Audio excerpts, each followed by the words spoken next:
Well, so I'm always after a good article on fantasy tropes and cliches and seeing what people are saying. Even though this article was in 2022, when you look up fantasy cliches, it's like one of the top 3 or 4 results. Okay. So I thought, it says it's a 12-minute read, so I thought, we could look at it together. How about that? So it's called Avoid These Fantasy Writing Clichés. And when you see words like avoid, you think, ooh, I wonder what they're going to say. I have to leave you for a moment because my air conditioner is on and my arm is getting cold.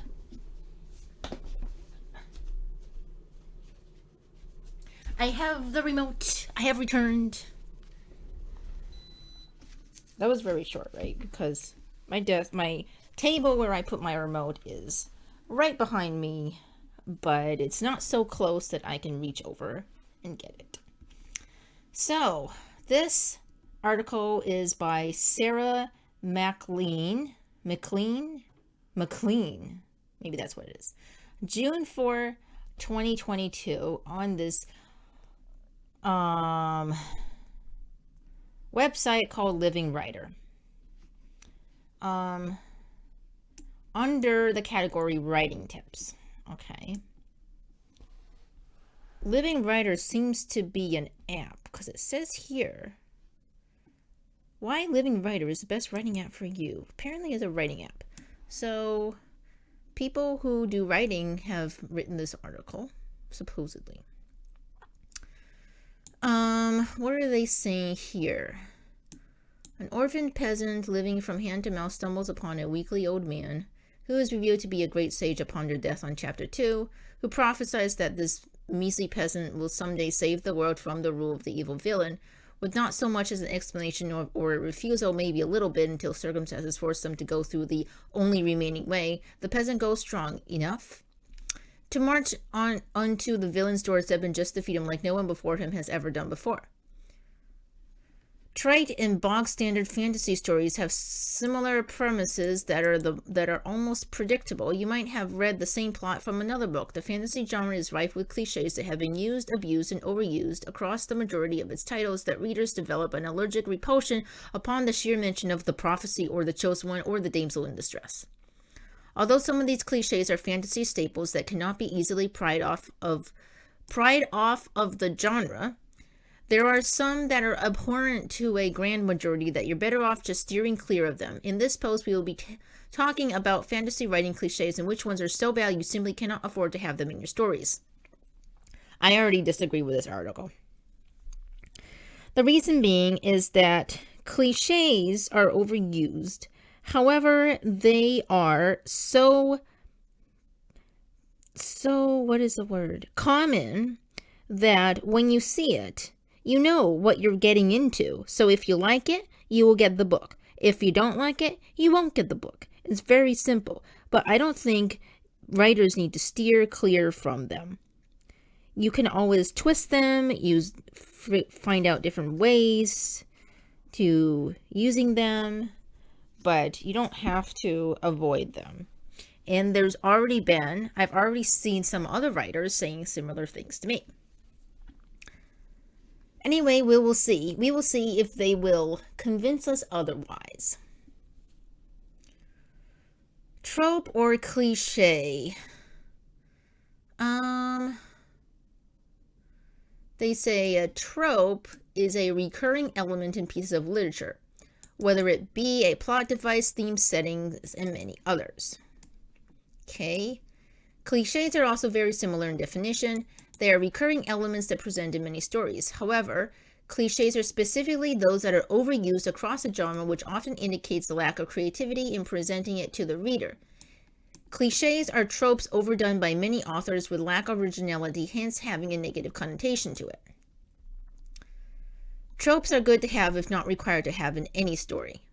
Provides familiarity to the readers and sets certain expectations. However, when familiarity becomes too predictable, that's when they become cliches. Interesting. So what I said was wrong, that cliches aren't the ones that you see that you say, oh, that's a cliche. I don't want to see that cliche, and you don't buy the book. Or, oh, that is the cliche that I like, and I will buy the book. Was I actually talking about tropes? I don't know.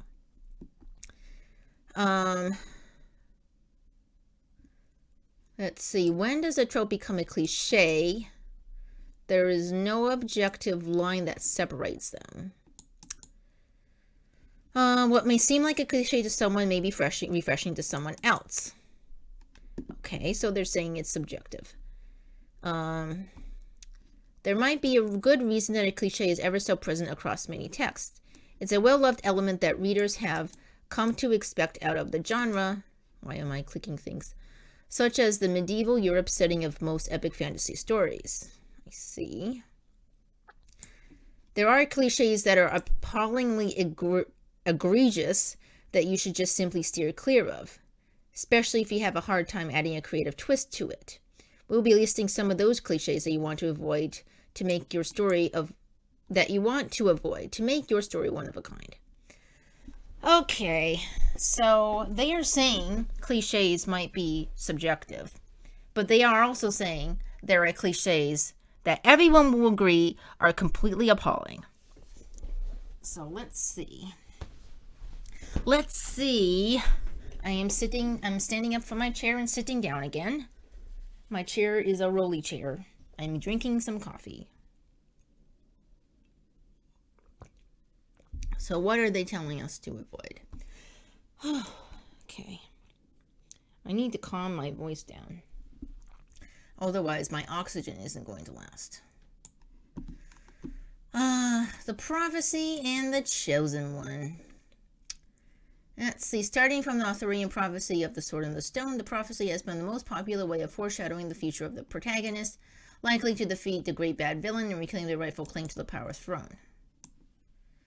Okay, this trope has not aged very well and often seen as a lazy way of foreshadowing to the point that it actually makes the story predictable. Well, what book are you talking about? Article. What was her name? Sarah MacLean. Sarah MacLean, what book are you talking about when you say that there's a prophecy of foreshadowing to the point that it actually makes the story predictable?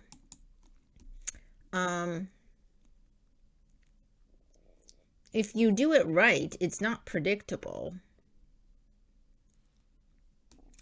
The prophecy also ties very similarly to the chosen one cliche, as the prophecy often dictates that someone will gain the power to fulfill it. The fantasy genre is full of these prophesized heroes, and often there is no logical sense for the chosen one to even fulfill the prophecy aside from it being their fate. Oh, I think that's the point of the prophecy. It's like, isn't that the golden part of the prophecy? Like, the chosen one has to do this because they're fated to?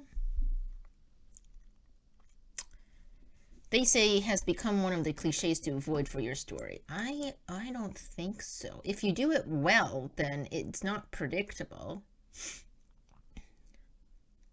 How to avoid. Oh, now they're giving us a how to. Let's see what they say. Simply when you give advice, you say how to avoid tripping on the steps, and the advice is don't trip on the steps. That's like the silliest advice if I've ever heard. I feel like I'm going to sneeze. Simply avoid placing prophecies of the chosen one on your story. Let your main character go through the process of saving the world despite not being motivated by an obscure prophecy. As the saying goes, heroes are made, not born. Well, but why would the main character go through the process of saving the world if they don't want to? Unless something forces them to. What's going to force them to want to save the world? Like, what if you have a very commoner character? What about that? Prophecies can be hints and clues into things that are bigger than the character. They're bigger. They're in terms of power, in terms of magic, or like entity-wise kind of thing. And because that they're bigger than the character is maybe in awe or something, and then they go around to search for clues to figuring out this prophecy, and during that course of searching for clues they figure out that it's them in the prophecy, and then they realize this burden of having to carry this prophecy. I think that's interesting. They're still being made into a hero. They're not born. Nobody is born a hero. Everybody is made, even these chosen ones, I think. I mean, if a commoner is chosen, as long as you don't write somebody who is chosen and they automatically know how to use all the weapons and all the magic. As long as you have somebody who's struggling to fulfill this prophecy, then it's fine to have a prophecy. I'm saying that because most of my books have some kind of prophecy in it. I'm saying most of my books, not published yet, will be. One of them, Portal Fantasy Between Roses, will be published this fall. Working really hard on it. Okay. Alrighty. I see what you're trying to do. You don't like the prophecy chosen one trope, so you're going to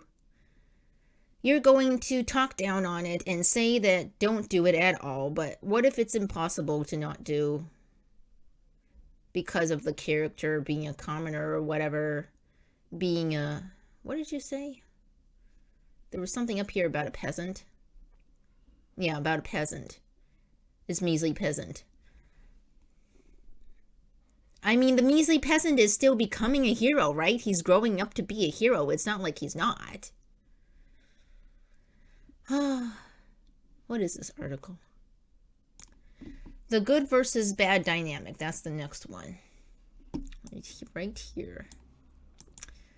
There is comfort in dealing with simple topics like the protagonist being good and the villain being bad. However, as we all know, the spectrum of good and bad is neither linear nor clear-cut. Having your story revolve around the false dichotomy of good and bad can make your characters bland and uninteresting.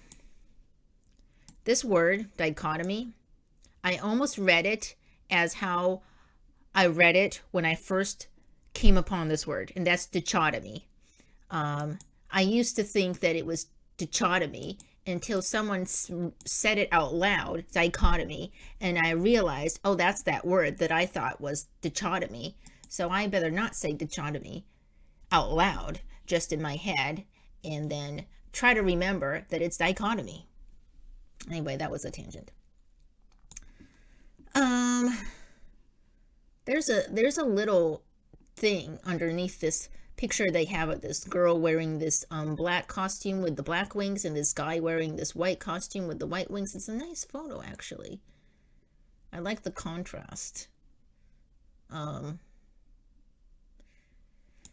It says, acknowledging the moral spectrum of white and black adds a layer of complexity to your plot and characters that can make for far better stories than the original dichotomy of good versus evil. Moral spectrum of white and black. I find it interesting how we have associated white with being pure and good and black with being sinister. I don't know how that happened. It's very weird. I once looked up why Disney characters, not why Disney characters, but like Disney characters, what do they have on their hands? Those are white gloves to indicate like purity and stuff. So they wear white gloves, and white gloves being a symbol of purity is also something here in Japan where I live, that politicians, when they go around doing their speeches and stuff, and they're waving out the window, they sometimes wear white gloves, and this is to signify them being good and pure or something, like cleanliness and truthful. Although, are politicians truthful? I don't know about that. But anyway, moving on to, it says, You need to acknowledge that characters, even your main one, can be morally ambiguous. They do not always have a heart of gold, like your childhood fairy tales. Villains are not unreasonable antagonists who want to wreak havoc for the sake of it. They can have motivations forced upon them by circumstances of their life. Although I would disagree to this, saying that villains can be unreasonable antagonists who want to wreak havoc for the sake of it, while having sound motivations forced upon them by circumstances of their life. They could still be just terrible. Because when you look at the world, there are people who are just terrible people.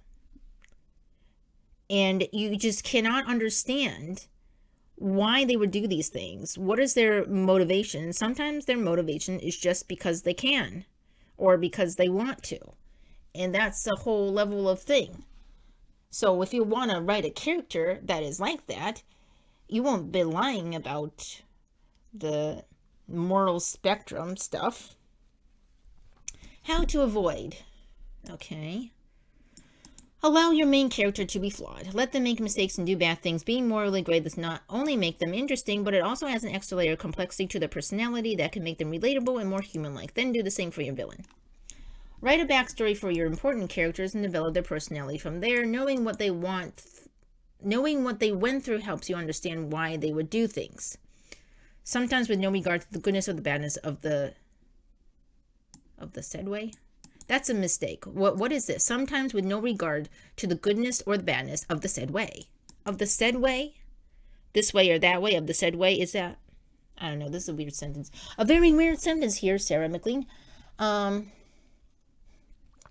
Basically, she likes morally great characters. That's fine. That's fine. But I think there can still be the good old, just evil, power-hungry antagonist. The villain being just horrible. And the satisfaction of him being defeated is that much more. Could be that much more. I mean, and even if they're morally gray, maybe you don't know that they're morally gray based on because it's through the perspective of the protagonist, which is the good guy. From the good guy's perspective, they seem evil. But in reality, they're morally gray. That could be a thing. I'm saying that can be a thing because I have a story that's like that. I don't think you can completely ditch these villains being unreasonable antagonists thing. Next one, Damsels in Distress. Now, this one is something that has been changing over the years, hasn't it? Not a lot of princesses locked in towers are just staying in the towers and waiting for the gallant prince to come and rescue them. They are doing like Disney's Rapunzel and finding a way out of it themselves. Things like that. Things like Frozen. Going out and leaving the place and trying to carve her own path or something. I honestly don't know what Elsa had in mind going out into the snow and making a snow castle. How was she going to eat and drink and go to the bathroom and take a bath and stuff like that out there? What was she going to do out there? I have no idea. I know she was just running away, but how is she going to live? And she was there for quite some time, wasn't she? I don't know. I feel like Disney should have shown how she was living there. Maybe show how she living there alone. Actually, she felt lonely even though she's free to use her powers. That would have been interesting, but they didn't. So anyway, Damsels in Distress. I read this as Damsels in Distress. Is it Damsels in Distress? Am I actually reading this wrong? Tell me. In many epic fantasy stories, the brave hero passes many trials, tribulations to save the princess, previously kidnapped by the great big bad villain. I feel like there's a lot of words in there. You could say the big bad, you could say the great villain, you could say the great bad villain, but the great big bad villain, that's a lot. These Rapunzel Sleeping Beauty tropes Rapunzel as in the traditional Rapunzel, and Sleeping Beauty is in the traditional Sleeping Beauty. Worked wonders for children aged 12 and below, but it will not charm fantasy readers. Are children aged 12 and below can still be fantasy readers? Like, what are you saying? That's a weird thing to say. See, it says worked wonders for children aged 12 and below, but it will not charm fantasy readers, as if implying that children aged 12 and below are not fantasy readers. That's a weird thing to say. I was definitely a fantasy reader. Damsels in Distress might not have been the easiest way to add romance to your novel, but it has lost its touch in the genre and must be avoided at all costs. Huh? What? Damsels in Distress might have been, might not have been. Okay. Might have been the easiest way to add romance to your novel. It is? I don't know.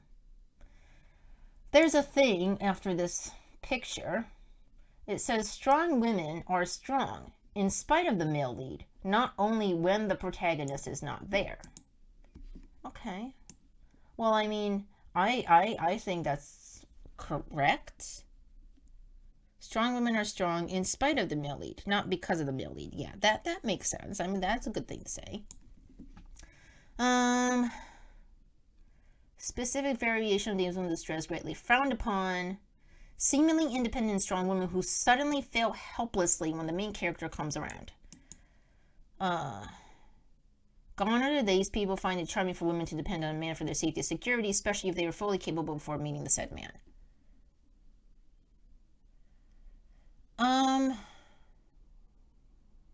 Yeah, okay. I don't know what I think about that. How to avoid write better female characters. Look. This, okay. This thing, just reading just this part, this highlighted part right here that I highlighted for you so you could see it.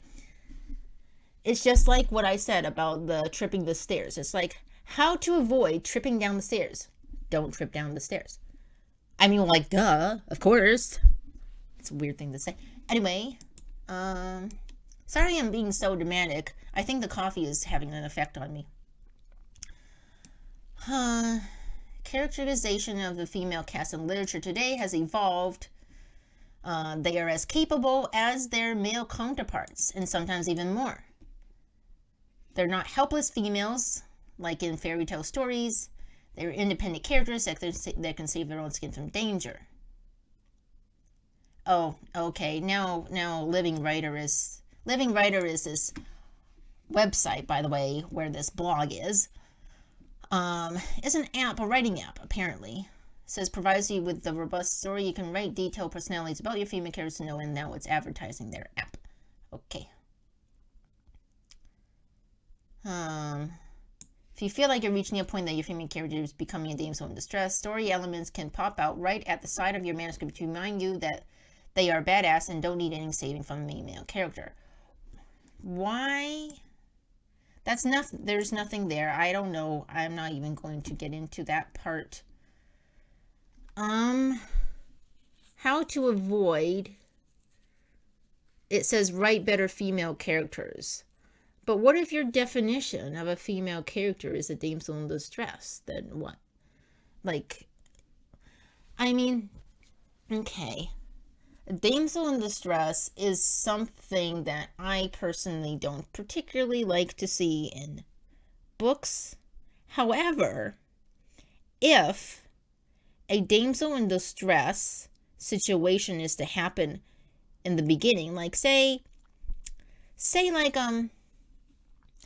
your character has never used magic before, and they are forced to learn to use magic in this world that is just so chaotic and dangerous, and the only way to defend themselves is by using magic. But they have no idea how to use it.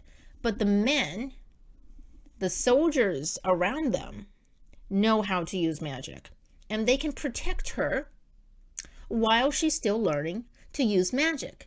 Is that a damsel in distress situation? Yes, but it's with reason. And then eventually she will be able to take control of herself. Take control of her magic and fight for herself. right? So I don't think you can completely ditch the idea of a damsel in distress, but you can make it so that the damsel in distress isn't a damsel in distress through the entire story. That the damsel in distress situation that they are in is in the beginning of their character arc, but by the middle they would be able to somehow participate in the battle, and then by the end maybe they would even be the leader. I think that would be a good one. I was just thinking about a story that I wrote. It's called The Rat Girl at the moment. And it's actually a story that begins in the same city that my Portal Fantasy story Between Roses begins in. It begins in the fictional state of New Soleil, and The Rat Girl is about this girl who she didn't know that she's actually not human until she has to escape some evil and go back to her home world, which is a magical world. But because she never learned how to use her powers, she's pretty vulnerable there. Everybody uses magic and swords and everything, but she's never learned how to do that, so she's kind of like a damsel in distress. She has these soldiers around her that are protecting her. She does try to, because she is very good at speech. She's good at talking, manipulating people, controlling people through talking. So she does always use her voice. So she's not completely helpless. She also has very good people skills. So she does try to use that. She's not completely helpless, but in terms of like wielding magic and swords and stuff, she has no clue and no time. She just have any time to learn as this big evil witchy stuff is happening around her. So she is relying on the soldiers around her who are helping her. And they are guys and girls. But she is a damsel in distress. But she is damsel in distress for a good reason. I think maybe the damsel in distress cliche, if used well, can be, they can be a damsel in distress for a good reason, not damsel in distress just to have a damsel in distress. Just like anything, that you wouldn't have a character have a certain characteristic just because, for no particular other reason. Like there's no reason. There would be a really good reason for them to not be able to defend themselves very well. What do you think? Do you think the damsel in distress can still be used in some way, as I said? Or should it be completely, utterly avoided? Because according to this article, these cliches are appallingly egregious that you should just simply steer clear of. You want to avoid. So, do you think it is this damsel in distress? I think to an extent, but you can work it in a good way, I think. Okay. How many are there in here? Okay, there's 5, so there's only 2 left.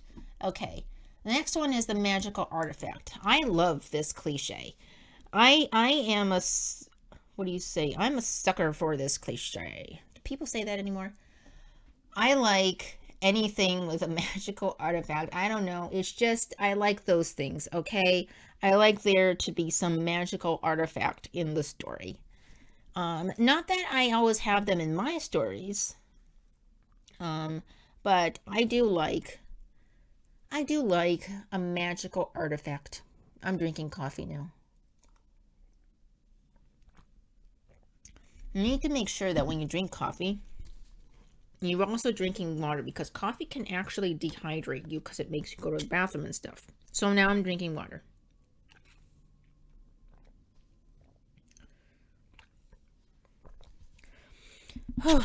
Okay. Now, magical artifacts. I love magical artifacts. So you can't tell me not to use a magical artifact. And if a story has a magical artifact, I am going to be reading that story. If it has a magical, now this is the golden story for me, okay? Golden story situation. Magical artifact. It has a cat in it. A talking cat in it. It has a... What else would I completely... Oh, it's just so epically magical and whimsical and crazy, kind of like Lewis Carroll's Alice's Adventures in Wonderland and Through the Looking Glass. That level of crazy. It's whimsical, and there is little or no romance in it. It's not that I don't like to read about romance. It's just that I don't know. Can't they just be best friends or something? And if there is some kind of very evil baddie that is so annoying that when he or she or it is finally defeated, it's just so utterly satisfying. That would be a great story for me. So, if you want to write that, there you have it. A free story idea. Okay, the magical artifact. Sword of the Stone, wand of the great wizard who died eons ago, that inherited his power no matter what it is. Most fantasy novels seem to be obsessed with the concept of a singular item which could save the whole world. Bonus points if it was part of the prophecy. Oh my god, I hear the sarcasm here. Okay. There's some little thing. The little thing on the edge of this picture. It says, if all the world needed was the magical wand, what was the point of your main character? Who is going to use the magical wand if not the main character? He's the chosen one in the prophecy who's going to use this magical wand. Of course. It's meant to be. That is so exciting. Why are you so against these things? If written well, you can keep using these things. Tying your plot around a single magical artifact restricts plot and character development. I disagree. I so disagree with this. Novels regarding these items have been written, rewritten, and overwritten by many others, and you're not being original by employing such a plot device. It's original because you wrote it. It's unique because it's you. Your perspective, your thoughts, your skills, everything. It's original because it's you. The originality doesn't come from whether or not you're using these cliches and tropes and stuff. Do you agree? I hope you do. It's okay if you don't agree. It's fine. How to avoid. Don't tell me. How to avoid. Do not use ancient magic artifacts. How to avoid tripping this down the stairs. Do not trip down the stairs. I put words in their mouth. Okay. Entirely avoiding writing in magical artifacts can be hard. Okay. But making them secondary to the plot characters is not. You should avoid making the quest of getting this item the centerpiece of your story. No, I don't want to do that. One of my stories is almost solely about that. And it's not just solely about that, okay? Look, it can be the centerpiece of your story, but there are so many other things going around. So many other character development things, so many other mystery things, so many other revenge stories and stuff like that going on in the story. It's not just about getting the artifact, although the artifact is a big part of the story.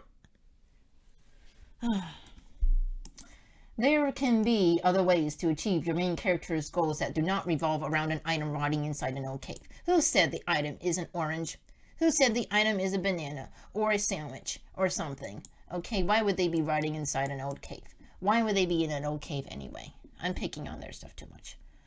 But okay, so this writer, Sarah MacLean, does not like magical artifacts. That's fine. That's her opinion. It's fine. It's fine. It's fine. You don't have to agree with everything you read online, okay? These pictures had something at the end. What does the prophecy one say? I want to go back to the prophecy one. See, it says, under the prophecy cliche section, it says, under the picture, retelling a prophecy in the most inventive way you can does not excuse this cliche of being too much in fantasy. What? Retelling a prophecy in the most inventive way you can does not excuse this cliche of being too much in fantasy. What? That doesn't make sense. What? Because you invented it, inventing it doesn't excuse it for being a cliche? What? Why do you even say that? I don't get it. Why are you saying that? The only one that kind of sounded nice was, strong women are strong in spite of the male lead, not only when the protagonist is not there. See, that is good. That is something that is, yeah, I can get behind that. Somewhat. I can get behind that. Okay. The other ones, it's like, what are you even talking about?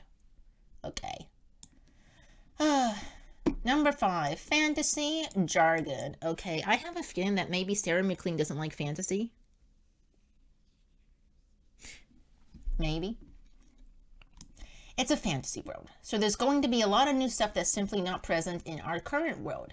If you are an architect writer, I think she means a planner or an outliner, then you have definitely done a large part of your writing just building the fantasy world of your dreams.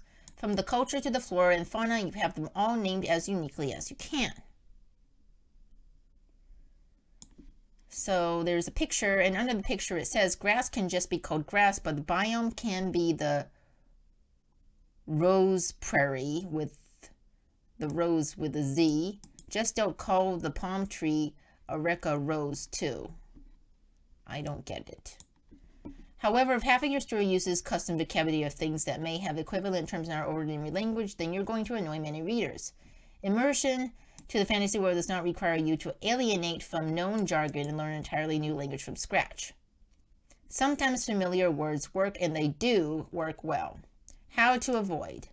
Fictional vocabulary is part and parcel of the fantasy genre, but you should hit the good middle in terms of amount.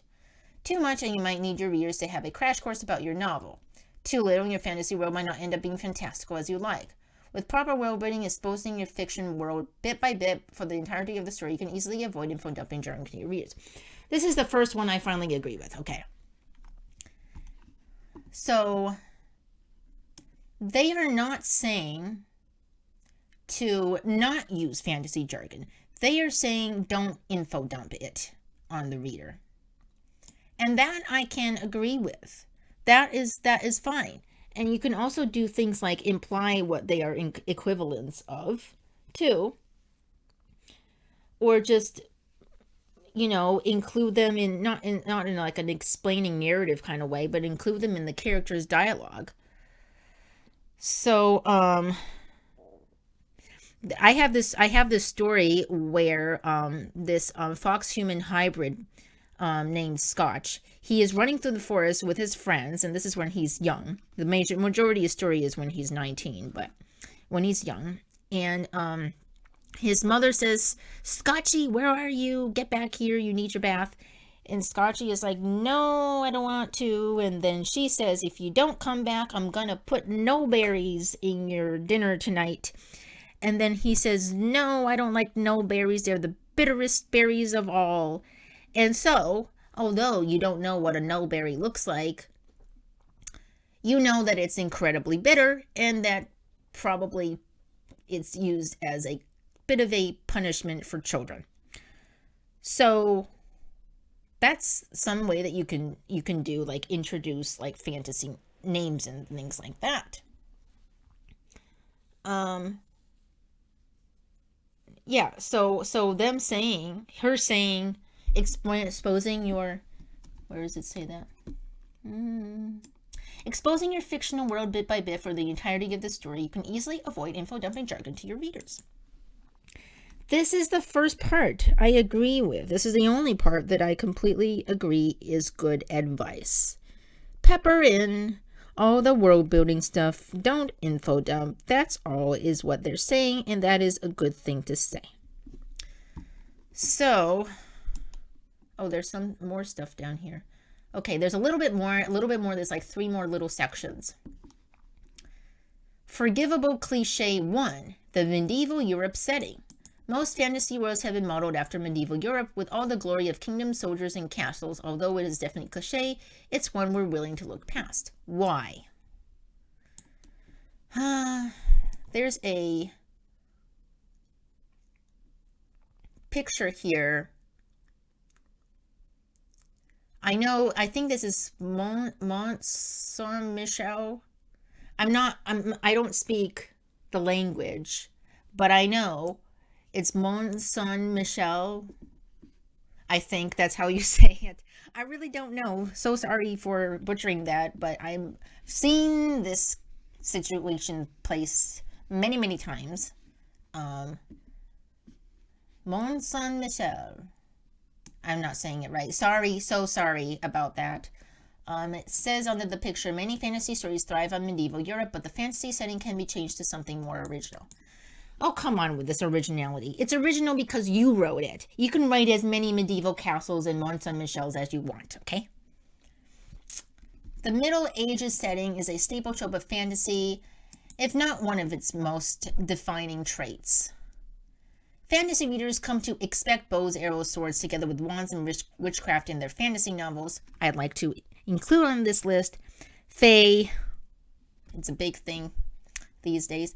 And it would be remiss of you as the author to deny them of this expectation. However, we want you to acknowledge that there are more possibilities for a fantasy world. Falling back to the usual orcs and dragons may be par for the course, but drawing inspiration from less known mythologies and cultures, although hard and unfamiliar, can help you carve out your own originality in fantasy space. Stop talking about originality, please. Because originality no, don't. Because it's original because you wrote it. You can write as many orcs and dragons and elves and fays as you want.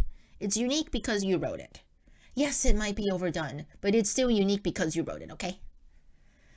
So, don't listen to them talking about originality here. Don't, okay? Yeah, so drawing inspiration from less known mythologies and cultures. That is something that would be good. And that is something that is happening a lot these days, which is nice. Like, Chinese mythology is a good one, yeah. There are other ones like African folklore and stuff like that. Yeah, there's all kinds of ones. I'm pretty sure there's all kinds of ones. I can't think of them right now. Okay. Forgivable Cliche 2, the Orphan. The chosen one has to go and explore the world. They're not going to be able to do that if their parents will allow it. What can we do about that? Well, make them orphans. Everything will go swimmingly from there. Okay, there's a picture here, and it says, introducing an orphan main character. Living miserably in the streets has been done and overdone in fantasy, yet it works. However, it can pay off to be different from the norm. Okay. The orphan has been an overused trope in fantasy, often to avoid dragging problems of family that might distract your main character from their main quest. Readers are understandably sick of this cliche, are they? What readers are we talking about? Are you? Hey, readers, are you there? Are you understandably sick of this cliche? Yet, there's something about a nobody who rises from nothingness and gains power through sheer character development. The T has not been a part of this link here. Poor T. That just hits you right where it's good. We say it's forgivable simply because the potential for character development is great. Hence why it has become a trope in the genre. Also want you to try being different from the norm for a change. they're saying two things here. They're saying it has become a trope in the genre. We also want you to try being different. There are many ways to incorporate. So they're saying the orphan trope slash cliche is fine. But we want you to also see if you can incorporate parental authorities in fantasy adventures without them becoming obvious hindrances. The problem is parents often hinder their children, don't they? Because they want what's best for their children. They want their children to be safe in everything. They don't want them going off on a fantasy adventure that could be life-risking and threatening. But anyway. Okay.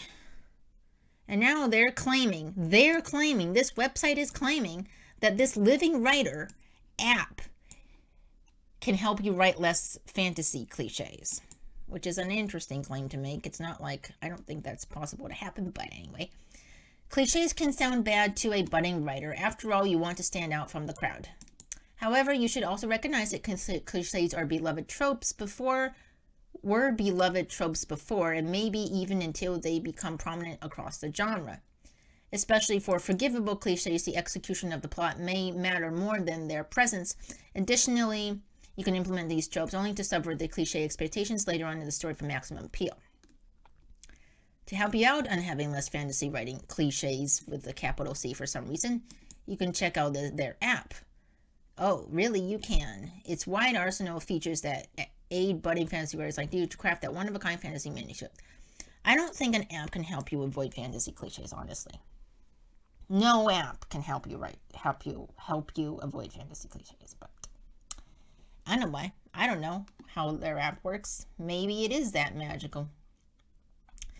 So the only one I liked was the fantasy jargon one, which they're saying don't info dump on the reader, which is something that I agree with, and something that many writers would agree with, because I see it said all the time. But everything else is like, don't have a magical artifact in because it's not original. I mean, stop with this originality stuff. There is no such thing as originality because you writing the story makes it original. Even if you decide to write fae or vampire or witches, it's original because it's you. So, do it. Write. Go forth and write whatever your little heart desires.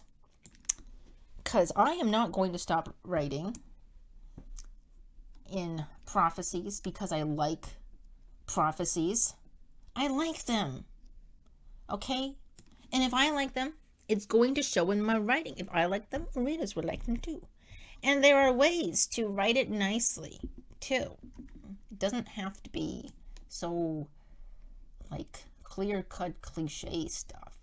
I remember reading an article about, I think it was either fantasy tropes and cliches or something like that, or what makes them good and bad, or something like that. And there was something about these, like, cliches and stuff. Like, you just have to simply avoid them.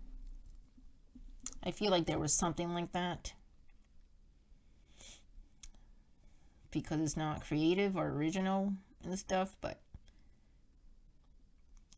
you don't avoid them because they can be made in a nice way. So, this article was a wild ride, wasn't it? There's so much here. You know, they should have given book examples of where it's just evil and good, or where it's just the damsels in distress. If they're going to talk about all this stuff, there should be more examples. What's wrong with a magical artifact, Sarah MacLean? What is wrong with it? There is nothing wrong with it. You can use it. It's fine. Anyway,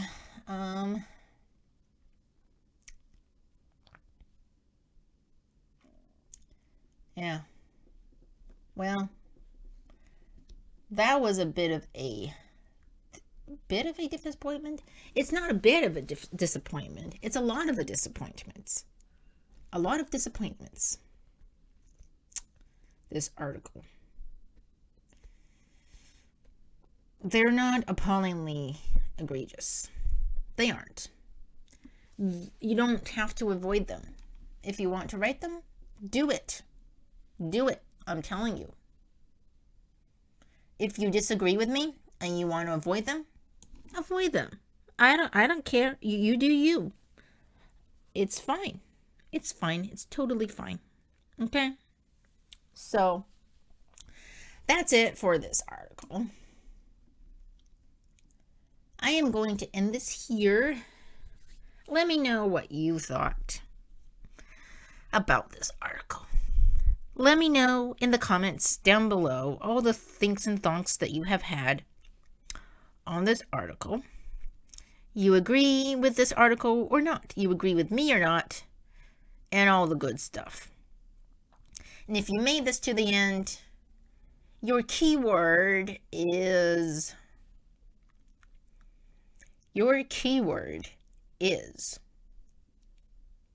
magical sword. Yes, that will be your keyword, magical sword. And if you're able to fit your keyword into your comment, that will be nice. That will be fun to read for me. Okay, so that is the end of this video. Like, subscribe, it will help. And you will hear me in another video.